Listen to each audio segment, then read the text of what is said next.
வணக்கம். இன்றைக்கி நம்ம பார்க்க போகிற சமையல் என்னென்னு பார்த்திங்கன்னா, ஒரு அருமையான ஹெல்த்தியான பிரேக்ஃபாஸ்ட் ரெசிபி தான் பார்க்க போகிறோம். இந்த ரெசிபி எல்லாமே டயட்டில் இருக்கிறவங்களும் எடுத்துக்கலாம், உடல் எடை குறைக்கணும்னு நினைக்கிறவங்களும் எடுத்துக்கலாம், சின்னவங்கலேருந்து பெரியவங்க வரைக்கும் தாராளமாக எடுத்துக்கலாம். இதை ரெகுலராக எடுத்துகிட்டு வரும்போது உங்களுக்கு உடல் எடை நல்ல கண்ட்ரோலுக்கு வரும், சுகரும் நல்ல கண்ட்ரோலுக்கு வரும். வாங்க இந்த 5 வகையான பிரேக்ஃபாஸ்ட் ரெசிபி எப்படி செய்யலாங்கிறத பார்க்கலாம். ஒரு மிக்சிங் பவுல் எடுத்துக்கலாம். இதில் பார்த்திங்கன்னா 1 டம்ளர் அளவுக்கு ராகி எடுத்திருக்கேன், கேழ்வரகு சேர்த்துக்கலாம். 1 டம்ளர் அளவுக்கு தங்க சம்பா அரிசி எடுத்திருக்கேன். அதே 1 டம்ளர் அளவு மாப்பிள்ளை சம்பா அரிசி எடுத்திருக்கேன். இப்போ அதே அளவுக்கு 1.5 டம்ளர் அளவு குதிரைவாலி அரிசி சேர்த்துக்கலாம். இப்போ 1 டம்ளர் சேர்த்துருக்கேன், இன்னொரு 1/2 டம்ளருக்கு சேர்த்துக்கலாம். இப்போ எந்த டம்ளரில் அரிசி எல்லாம் எடுத்தோமோ அதே டம்ளரில் 1 டம்ளர் அளவுக்கு உளுந்து சேர்த்துக்கலாம். 1/2 டேபிள் ஸ்பூன் அளவுக்கு வெந்தயம் சேர்த்துக்கலாம். இப்போ இது எல்லாத்தையுமே நல்லா 4-5 தடவை கழுவிக்கலாம், ஏன்னா இதிலேருந்து அழுக்கு வந்துகிட்டே இருக்கும். அதனால் நல்லா 4-5 தடவை கழுவிட்டு நல்லா ஒரு 5 மணி நேரம் ஊறட்டும். இப்போ பாருங்கள், நான் சொன்ன அளவில் மாவு ஆட்டி எப்பயும் போல் இட்லிக்கு நம்ம நார்மல் இட்லி தோசைக்கு வந்து எப்படி புளிக்க வைப்போமோ அது மாதிரி நல்லா 8 மணி நேரம் புளிச்சிருச்சு. இப்போ நான் ஏற்கனவே இட்லி தோசையெல்லாம் ஊற்றிட்டேன், அதனால் மாவு கொஞ்சமாக இருக்குது. இப்போ அது நம்ம இட்லியை ஊற்றிக்கலாம். இது நீங்கள் தோசையாக ஊற்றுறதுனால ஊற்றிக்கலாம், இட்லிக்கும் சூப்பராக இருக்கும். தோசையுமே நார்மல் தோசை மாதிரியே தான் இருக்கும் டேஸ்ட்டு. கலர் மட்டும்தான் கொஞ்சம் மாதிரி மாறி இருக்கும், மற்றபடி டேஸ்ட்டு தோசை ஊற்றுறது எல்லாமே நல்லா சூப்பராக வரும், நல்லா மொறுன்னே வரும். உங்களுக்கு டயபெட்டிக்காக இருக்கிறவங்களுக்கு ஒரு பெஸ்ட்டான ஆப்ஷன். இந்த மாதிரி 4 அரிசியுமே கலந்து நீங்கள் இட்லி தோசை சுடும்போது உங்களுக்கு லோ கிளைசமிக்காக தான் இருக்கும், சுகர் லெவலை நல்லா கண்ட்ரோல் பண்ணும். இப்போ இட்லி பாத்திரத்தில் தண்ணி நல்லா சூடாகிடுச்சு, வேக விட்டு எடுத்துக்கலாம். 4லேருந்து ஒரு 5 நிமிஷம் ஆகும் வேகிறதுக்கு. வெந்ததுக்கப்புறம் பார்க்கலாம். ஒரு பேன் எடுத்துக்கலாம். இதில் நல்லா ஒரு 4 டீஸ்பூன் அளவுக்கு எண்ணெய் விட்டுக்கலாம். எண்ணெய் நல்லா சூடாயிருச்சு. 1 டேபிள் ஸ்பூன் உளுந்து சேர்த்துக்கலாம். அதே மாதிரி 1 டேபிள் ஸ்பூன் கடலைப்பருப்பு, 1 டேபிள் ஸ்பூன் வேர்க்கடலை சேர்த்துக்கலாம், பச்சை வேர்க்கடலை. இது எல்லாத்தையுமே நல்லா வறுத்து விட்டுக்கலாம். இப்போ இது கூடவே காரத்துக்கு தேவையான அளவு வரமிளகா சேர்த்துக்கலாம். 1/4 டீஸ்பூன் போல் சீரகம் சேர்த்துக்கலாம். இது கூடவே 1 டேபிள் ஸ்பூன் இஞ்சி பூண்டு பேஸ்ட்டு சேர்த்துக்கலாம். இது கூடவே ஒரு 3 பச்சை மிளகாயை சேர்த்துக்கலாம் உடச்சிட்டு.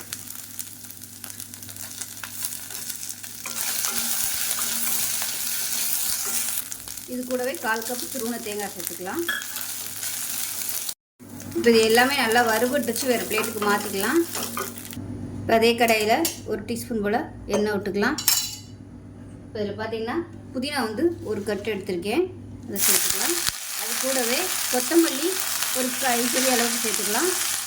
அது கூடவே ஒரு கைப்பிடி அளவுக்கு கருவேப்பிலை இலை.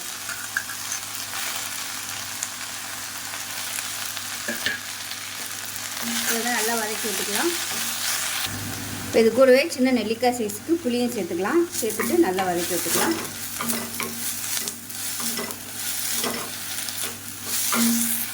இந்த அளவுக்கு வதங்கினா போதும்.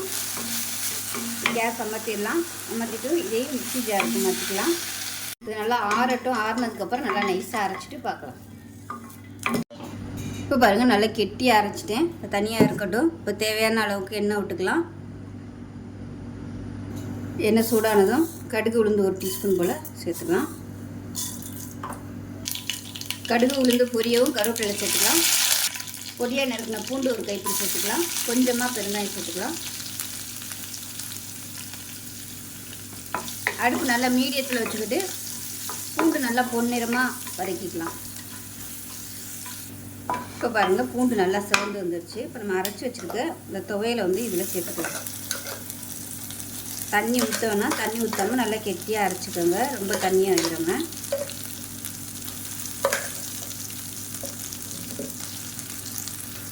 இப்போ இதில் மிக்சியை அலசிட்டு மட்டும் ஒரு 2-3 சொட்டு தண்ணி விட்டுருக்கேன், ரொம்ப தண்ணி விடலை. இப்போ இது நல்லா பரட்டிக்கலாம். அந்த கலர் மாறணும், அந்தளவுக்கு நல்லா வதக்கி எடுத்துக்கலாம். அடுப்பு நல்லா மீடியத்தில் வச்சுக்கோங்க, இல்லைன்னா அடி பிடிக்கும். இங்கே எப்படியே எடுக்கிறதுனாலும் எடுத்துக்கலாம். இது வந்து நம்ம அன்னன்னைக்கு சாப்பிட்றதுக்கு நல்லாயிருக்கும். நல்லா சுருளை விட்டு டப்பாவில் ஸ்டோர் பண்ணிங்கன்னா வெளியில் கூட நம்ம ஒரு வாரத்துக்கு வச்சுக்கலாம். ஆனால் நல்லா கலர் மாறுற அளவுக்கு வதக்கணும். இப்போ இதில் உப்பு கொஞ்சம் கம்மியாக இருக்குது, கொஞ்சமாக உப்பு சேர்த்துருக்கேன். இப்போ இது வந்து உங்களுக்கு அடி பிடிக்கிற மாதிரி இருந்துச்சுன்னா நீங்கள் அப்பப்போ எண்ணெய் சேர்த்துக்கோங்க. அப்போ தான் உங்களுக்கு நல்லா தொக்கு நல்லா வரும் சுருண்டு.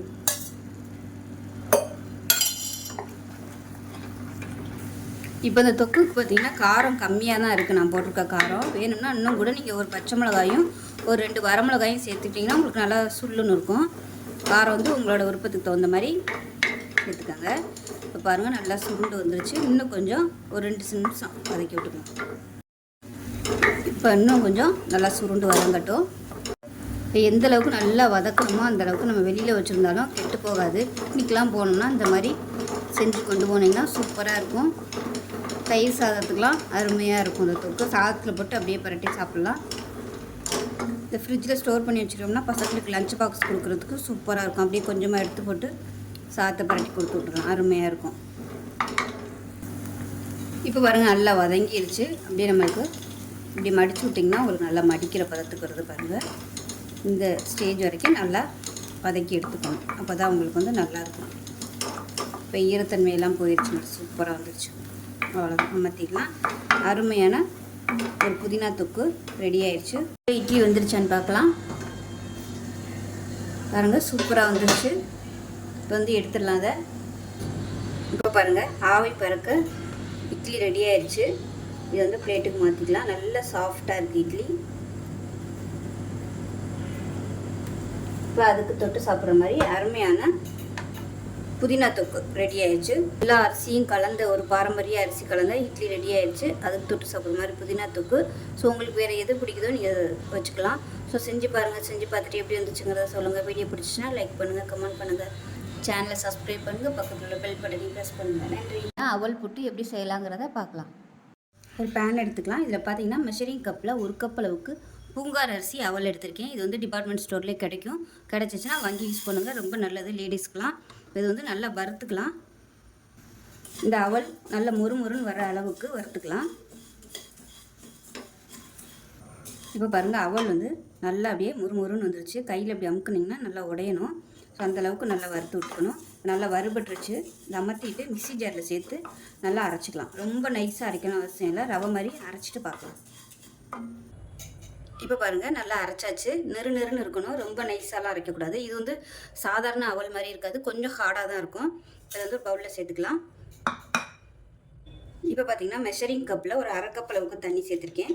இதில் வந்து கொஞ்சமாக உப்பு சேர்த்துக்கலாம். ஒரு 1/4 டீஸ்பூன் போல் உப்பு சேர்த்து நல்லா கலந்து விட்டுட்டு, தண்ணி வந்து வெதுன்னு இருக்குது. தண்ணி ரொம்ப சூடாக இல்லை, அதே சமயம் ரொம்பவும் ஜில்லுன்னு இல்லாமல் வச்சுருக்கேன். அந்த தண்ணியை வந்து கொஞ்சம் கொஞ்சமாக சேர்த்துக்கலாம். இப்போ நல்லா கரைச்சி விட்ருங்க. சேர்த்துட்டு கொஞ்சம் கொஞ்சமாக பிசைஞ்சுக்கணும். நம்ம தண்ணி ஊற்றி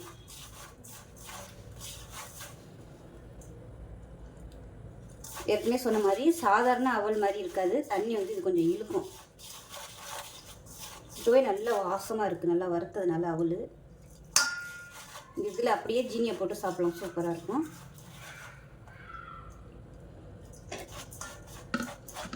கையை வச்சு நல்லா தேய்ச்சி விட்டு நல்லா புழுன்னு நம்ம உதுத்து எடுத்துக்கலாம். இப்போ நான் எடுத்த 1/2 கப் தண்ணியில் இவ்வளோ தண்ணி மிச்சம் இருக்குது. தண்ணி வந்து பார்த்துட்டு சேர்த்துக்கோங்க. இப்போ நல்லா மிக்ஸ் பண்ணியாச்சு. இது வந்து அப்படியே ஒரு 10 நிமிஷம் ஊறட்டும். கொஞ்சம் ஊறிச்சுன்னா சீக்கிரமாகவே நல்லா வேகும், இல்லைன்னா ரொம்ப நேரம் ஆகும். இந்த தண்ணியெல்லாம் நல்லா இழுத்துட்டு கொஞ்சம் ஊறட்டும். இப்போ பாருங்கள் நல்லா ஊறிடுச்சு. ஒரு 10 நிமிஷம் ஆயிடுச்சு. மறுபடியும் எல்லாத்தையும் நல்லா ஊற்றி விட்டுக்கோங்க. ஊற்றி விட்டுட்டு இப்போ நான் வந்து ஒரு தட்டு எடுத்திருக்கேன். அதில் வந்து வாழை இலை சேர்த்துருக்கேன். நீங்கள் இட்லி தட்டில், அதாவது இட்லி துணியில் கூட நீங்கள் வேக வைக்கலாம். வாழை இலை யூஸ் பண்ணிங்கன்னா நல்ல வாசனையாகவும் இருக்கும். இப்போ பாருங்கள் இட்லி சட்டியில் தண்ணி ஊற்றி வச்சுருக்கேன். நல்லா சூடாகி ஆவி வருது. இதை வந்து நம்ம வேக விட்டு எடுத்துக்கலாம். எப்பயும் ஏற்கனவே சொன்ன மாதிரி சாதாரண அவல் மாதிரி டைம் எடுக்காது. இது கொஞ்சம் வேகிறதுக்கு டைம் எடுக்கும். குறைஞ்சது ஒரு 5 நிமிஷமாவது டைம் எடுக்கும். நல்லா வெந்ததுக்கப்புறம் பார்க்கலாம். இப்போ எப்படி இருக்குன்னு பார்க்கலாம். அடுப்பு நல்லா குறைச்சி வச்சுக்கோங்க. குறைச்சி வச்சுட்டு கையில் வந்து இப்படி தேய்ச்சி பாருங்கள். தேய்ச்சி பார்த்தீங்கன்னா உங்களுக்கு நல்லா இப்படி நூல் மாதிரி வரணும். வந்துச்சுன்னா புட்டு வந்து நல்லா வெந்துருச்சுன்னு அர்த்தம். இப்போ அமர்த்திடலாம். அமர்த்திட்டு இதை கொஞ்சம் ஆறுனதுக்கப்புறம் வேறு பிளேட்டுக்கு மாற்றிட்டு பார்க்கலாம். இப்போ ஒரு பேன் எடுத்துக்கலாம். அதில் கொஞ்சமாக எண்ணெய் விட்டுக்கலாம். இதில் பார்த்தீங்கன்னா வேக வச்ச புட்டு வந்து தனியாக ஒரு பிளேட்டுக்கு மாற்றிட்டேன். இப்போ இதில் வந்து பாதி இனிப்பும் பாதி வந்து காரப்புட்டும் செய்ய போகிறோம். இன்னும் நல்லா சூடாயிடுச்சு. கடுகு உளுந்து சேர்த்துக்கலாம். கொஞ்சமாக சீரகம் சேர்த்துக்கோங்க. சேர்த்துட்டு ஒரு 2 வரமிளகா விதை எடுத்துட்டு சேர்த்துக்கோங்க. இப்போ இதில் கருவேப்பிலை சேர்த்துக்கலாம். அது கூடவே ஒரு 3 பச்சை மிளகா பொடியாக கட் பண்ணதை சேர்த்துக்கலாம்.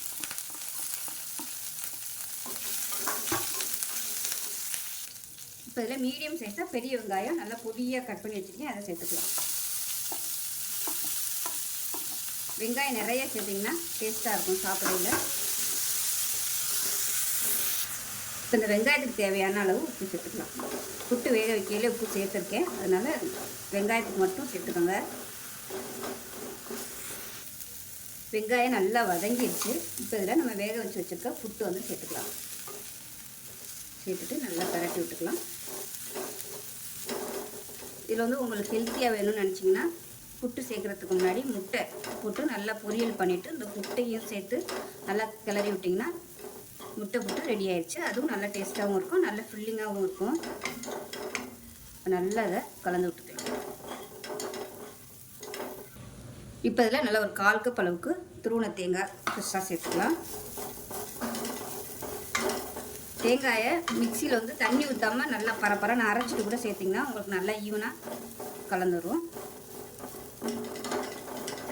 இது நான் ஃப்ரிட்ஜில் இருந்து எடுத்தனால கட்டி கட்டியாக இருக்குது.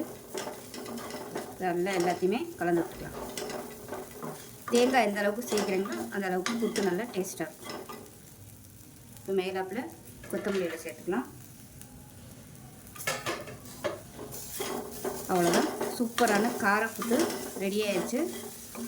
இதில் உங்களுக்கு வெஜிடபிள்ஸ் வேணும்னாலும் கேரட்டு, பீன்ஸு இதெல்லாம் வேக வச்சு கூட நீங்கள் செஞ்சுக்கலாம். அதுவுமே நல்ல ஒரு ஹெல்த்தியாகவும் இருக்கும். ஸோ அவ்வளோதான், அருமையான பூங்கார் அரிசி காரப்புட்டு ரெடி ஆயிடுச்சு. உப்பு டேஸ்ட் பண்ணி பார்த்துட்டு உப்பு பத்தலைன்னா நீங்கள் உப்பு சேர்த்துக்கலாம். அவ்வளோதான்.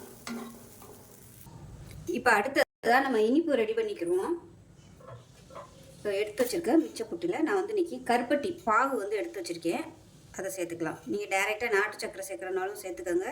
சைட்டை நாட்டு சக்கரை இல்லை, அதனால் நான் ஜீனி சேர்க்க வேணாங்கிறதுக்காக கருப்பட்டி சேர்க்குறேன். கருப்பட்டியும் நல்லது தான், இனிப்புக்கு தகுந்த மாதிரி சேர்த்துக்கோங்க. சுத்தமான சக்கரை நாட்டு சக்கரை இருக்கும், அதை கூட நீங்கள் சேர்த்துக்கலாம். இது கையை வச்சு நல்லா பிசைஞ்சுக்கோங்க, அப்போ தான் நல்லா மிக்சிங் ஆகும். சேர்த்துட்டு ஒரு 1/4 கப் அளவுக்கு துருவன தேங்காய் அதுவுமே சேர்த்துக்கலாம். ஸோ இனிப்பு டேஸ்ட்டு பார்த்துக்கிட்டு கொஞ்சம் கொஞ்சமாக சேர்த்துக்கோங்க.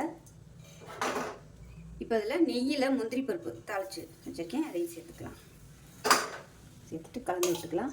அவ்வளோதான், சூப்பரான பூங்கார் அரிசி இனிப்பு அவல் புட்டு ரெடி ஆயிடுச்சு. ஈவினிங் டைம் பொம்பளை பிள்ளைகளுக்கு இது மாதிரி செஞ்சு கொடுங்க, ரொம்பவும் நல்லது, உடம்புக்கு ரொம்ப ஆரோக்கியமாக இருக்கும். லேடிஸ் மொத்தமாகவே லேடிஸ்க்கு வந்து பூங்கார் அரிசி தாராளமாக சாப்பிட்லாம், உடம்புக்கு அவ்வளோ நல்லது. அருமையாக ரெடி ஆயிடுச்சு. இந்த தேங்காயை மட்டும் மிக்சியில் போட்டுக்கோங்க. மிக்சியில் போட்டு குறன்னு போட்டு மிக்ஸ் பண்ணிங்கன்னா நல்லாயிருக்கும். இந்த மாதிரி திரியாக இருக்காது, முழுசு முழுசாக சாப்பிட்றதுக்கும் நல்லாயிருக்கும். இனிப்பு கொஞ்சம் கம்மியாக இருக்குது, அதனால் இன்னும் கொஞ்சம் நான் சேர்த்துக்கிறேன்.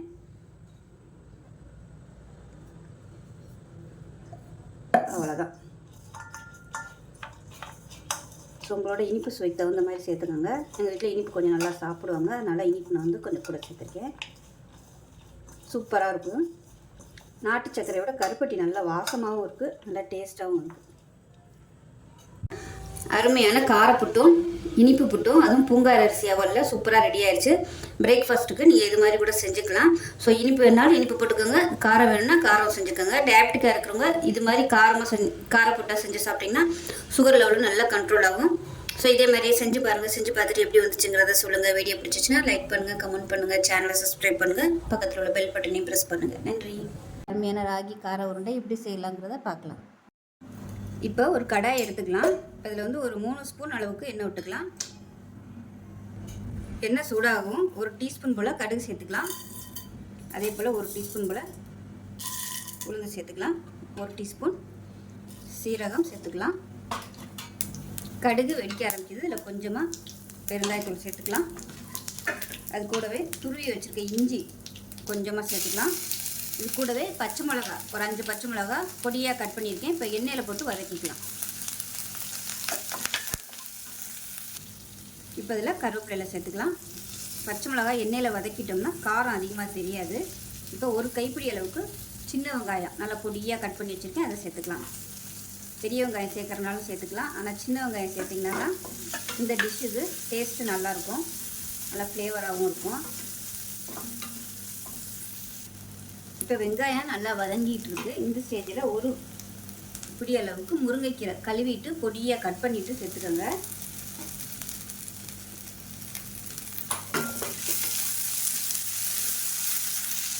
இப்போ இதில் பொடியாக நறுக்கின கொத்தமல்லி இதையும் சேர்த்துக்கலாம். இப்போ கீரை எல்லாமே நல்லா வதங்கிருச்சு. மெஷரிங் கப்பில் 3/4 கப் அளவுக்கு ராகி மாவு எடுத்திருக்கேன். இப்போ அதே கப்பில் வந்து 2 கப் அளவுக்கு தண்ணி சேர்த்துக்கலாம்.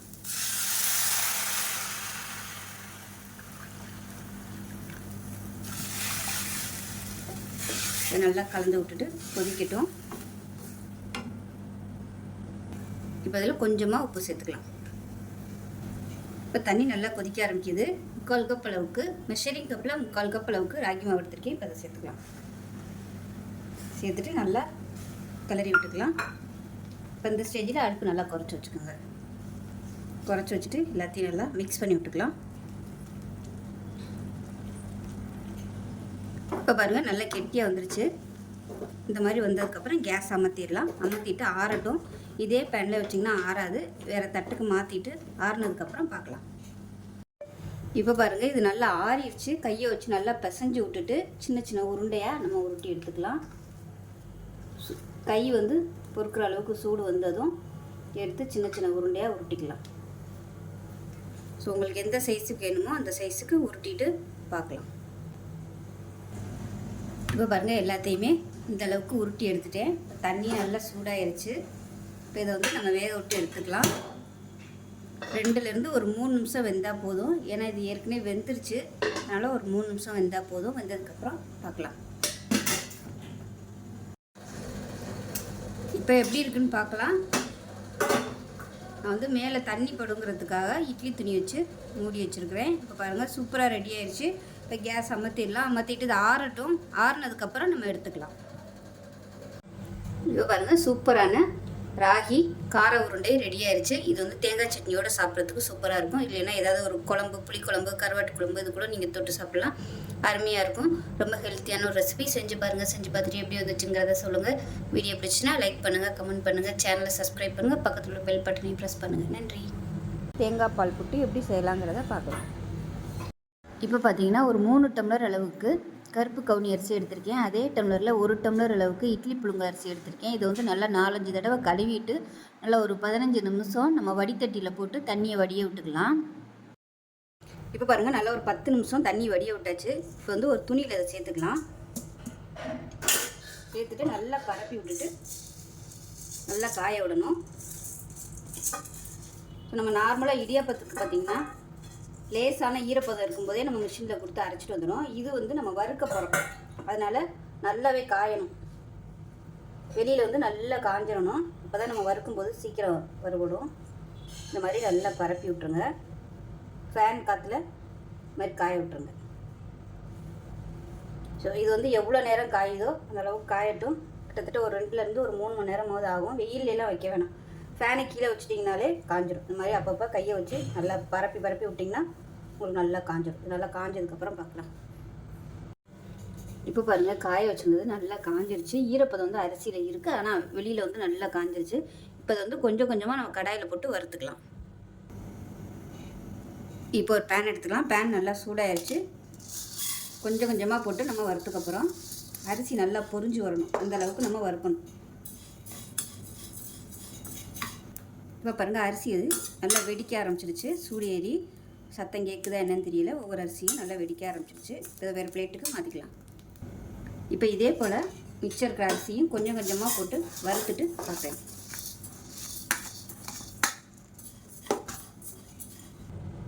இப்போ பாருங்கள் நல்லா வறுத்தாச்சு. வறுத்துட்டு இது வந்து நல்லா ஆறணும். ஆறுனதுக்கப்புறம் மிஷினில் கொடுத்து நல்லா நைஸாக அரைச்சிக்கலாம். வீட்டில் வந்து நம்ம அரைக்க முடியாது, அதனால் மிஷினில் கொடுத்து நல்லா நைஸாக அரைச்சிட்டு பார்க்கலாம்.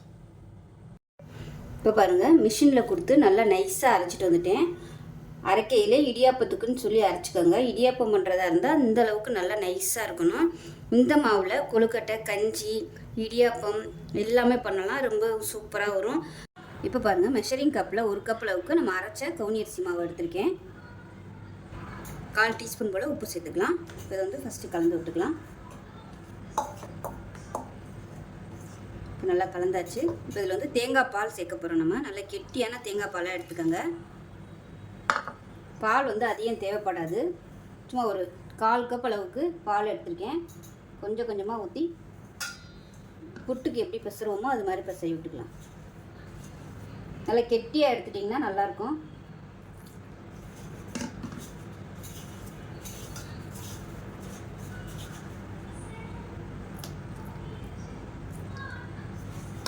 கால் கப் தேங்காய் பால் எடுத்தேன், 1/4 கப்பும் ஊற்றிட்டேன். இன்னும் கொஞ்சம் எடுத்தது இருக்குது, பார்த்துக்கிட்டு தேவைப்பட்டால் ஊற்றிக்கலாம். இப்போ பாருங்கள் இன்னும் கொஞ்சம் நான் வந்து தேங்காய் பால் ஊற்றிக்கிறேன். ட்ரையாக இருக்க மாதிரி இருக்குது. தெளித்து ஊற்றிக்கோங்க.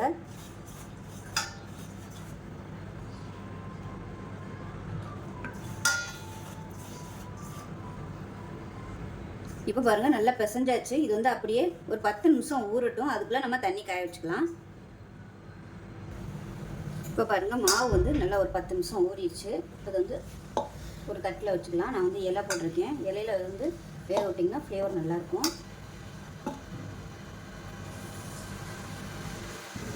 இப்போ பாருங்கள் தண்ணி நல்லா கொதிக்க ஆரம்பிச்சிருச்சு. நல்லா ஒரு 5 நிமிஷம் வேகட்டும். இப்போ இது மேலாப்பில் இட்லி துணி வச்சு மூடிக்கலாம். வேர்வை தண்ணி பட்டுச்சுன்னா உங்களுக்கு அப்படியே உருண்டையாக வந்துடும். இப்போ பாருங்கள் நல்லா ஒரு 5 நிமிஷம் ஆயிடுச்சு. அடுப்பு நல்லா குறைச்சி வச்சுக்கோங்க. குறைச்சி வச்சுட்டு கையில் தொட்டு பார்த்திங்கன்னா உங்களுக்கு நல்லா அப்படியே உருட்டை வரணும். பாருங்கள் இந்த மாதிரி உருட்டை வந்துச்சுன்னா புட்டு நல்லா வெந்துருச்சுன்னு அர்த்தம். இப்போ தான் எடுத்துடலாம். இப்போ பாருங்கள் பவுலுக்கு மாற்றிட்டேன். இப்போ இதில் வந்து நான் சர்க்கரைக்கு பதிலாக கருப்பட்டி பாகு வந்து ஊற்றுறேன்.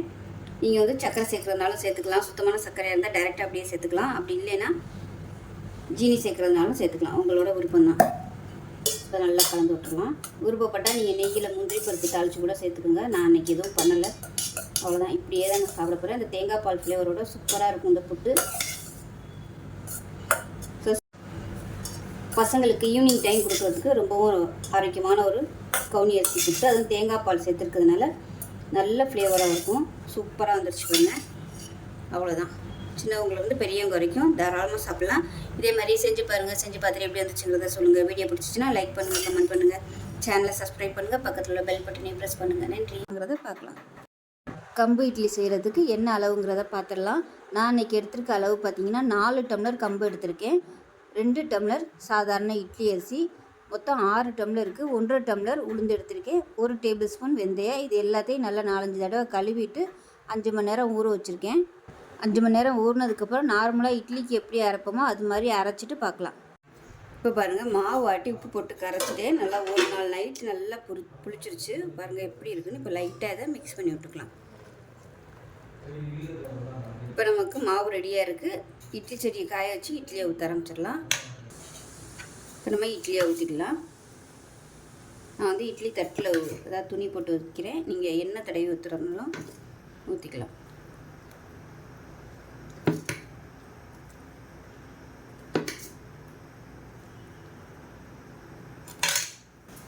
இப்போ சட்னி வைக்கிறதுக்கு ஒரு பேன் எடுத்துக்கலாம். 1/2 கப் அளவுக்கு வறுக்காத வேர்க்கடலை சேர்த்து இதை நல்லா வறுத்து எடுத்துக்கலாம்.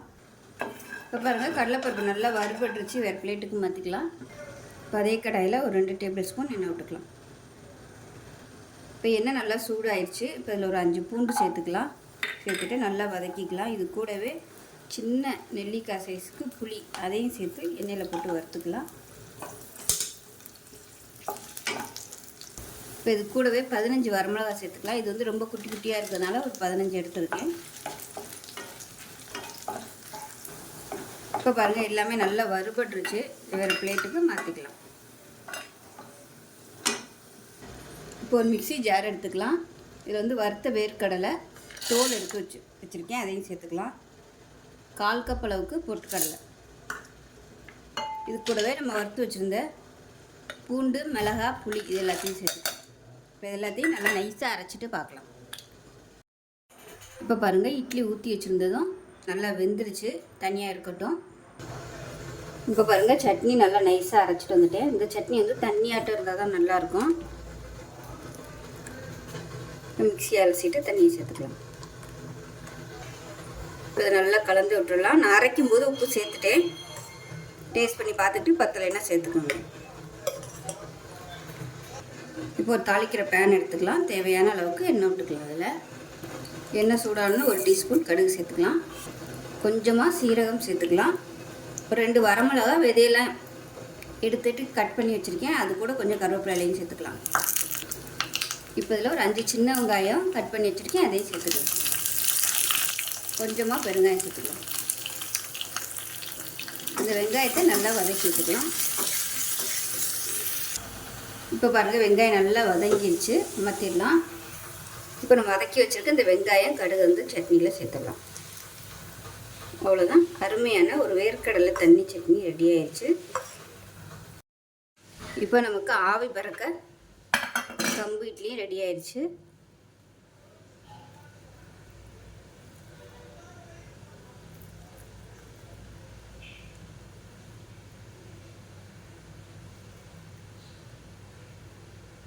நல்ல கமகமன் வாசனையோட கம்பு இட்லி ரெடி. ஆவி பறக்க கம்பு இட்லியும் வேர்க்கடலை தண்ணி சட்னியும் ரெடி ஆயிடுச்சு. ரெண்டுக்கும் காம்பினேஷனாக இருக்கும். ஸோ இதே மாதிரியே செஞ்சு பாருங்கள். செஞ்சு பார்த்துட்டு எப்படி வந்துச்சுங்கிறத சொல்லுங்கள். வீடியோ பிடிச்சின்னா லைக் பண்ணுங்கள், கமெண்ட்டை, சேனலை சப்ஸ்கிரைப் பண்ணுங்கள், பக்கத்தில் பெல் பட்டனையும் ப்ரெஸ் பண்ணுங்கள். நன்றி.